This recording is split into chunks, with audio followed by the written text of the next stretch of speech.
पंजाब में विधानसभा चुनाव जैसे जैसे करीब आ रहे हैं वैसे ही कांग्रेस पार्टी के अंदर की हलचल और भी तेज होती जा रही है और एक बार फिर पार्टी के भीतर बगावत और असंतोष की आवाजें खुलकर सामने भी आने लगी है। मामला सिर्फ विपक्ष या राजनीतिक दल से मुकाबले का नहीं है बल्कि खुद कांग्रेस के अंदर नेतृत्व को लेकर चल रही खींचतान का है, जिसने माहौल को और भी गर्मा दिया है।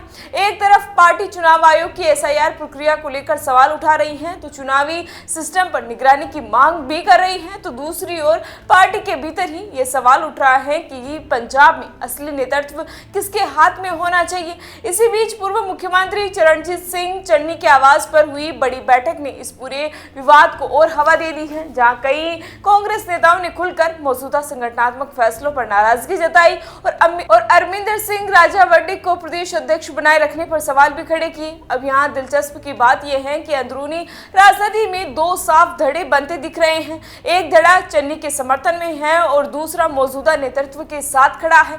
सूत्रों के मुताबिक कांग्रेस एक 3 सदस्यीय ऑब्जर्व पैनल जिसमें अजय माकन, मीनाक्षी नटराजन और भजनलाल जाटव शामिल थे, इन नेताओं ने अपनी रिपोर्ट में चन्नी को पंजाब कांग्रेस का चेहरा बनाने की मजबूत सिफारिश की थी। इस पैनल ने राज्य के नेताओं से अलग अलग मुलाकातें की और उनसे साफ सवाल पूछा गया कि पार्टी का नेतृत्व बदलना चाहिए या नहीं। और हैरानी की बात यह रही है कि कई नेताओं ने खुलकर राजावड्डी के कामकाज पर असंतोष जताया और चन्नी को ज्यादा बेहतर विकल्प भी बताया, लेकिन राजावड्डी को ही प्रदेश अध्यक्ष बनाए रखने का फैसला लिया गया, जिसके बाद असंतोष और भी बढ़ गया। अब इस फैसले को लेकर पार्टी के अंदर नाराजगी साफ दिख रही है, खासकर उन नेताओं में जो बदलाव की उम्मीद कर रहे थे। बताया जा रहा है कि फैसले के बाद संगठन में नई नियुक्तियों को लेकर भी असंतोष है और कुछ नेताओं ने इसे नजरअंदाज किए जाने जैसा महसूस भी किया है।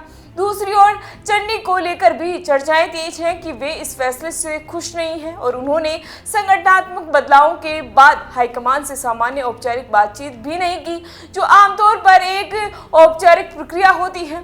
यहाँ एक और दिलचस्प एंगल ये भी है कि 2022 के चुनाव में भी कांग्रेस ने अरविंदर सिंह की जगह चन्नी को मुख्यमंत्री चेहरा बनाया था, लेकिन पार्टी को हार का सामना करना पड़ा था और अब एक बार फिर नेतृत्व को लेकर वही बहस लौट आई है कि क्या चन्नी सही विकल्प है या नहीं। इसी बीच विपक्षी दल भी इस स्थिति का फायदा उठाने की कोशिश में है और पंजाब भाजपा अध्यक्ष ने तो यहां तक कि ये कह दिया है कि चन्नी अगर चाहें तो भाजपा में शामिल हो सकते हैं, जिससे राजनीतिक तापमान और भी बढ़ गया है।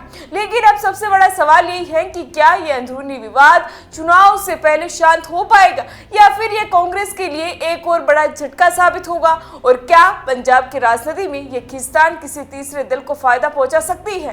क्या कांग्रेस इस अंदरूनी लड़ाई को संभाल पाएगी या फिर हालात और बिगड़ेंगे। फिलहाल इसी तरह की राजनीतिक अपडेट के लिए बने रहिए हमारे साथ और देखते रहिए द इंडिया मूव्स। नमस्कार।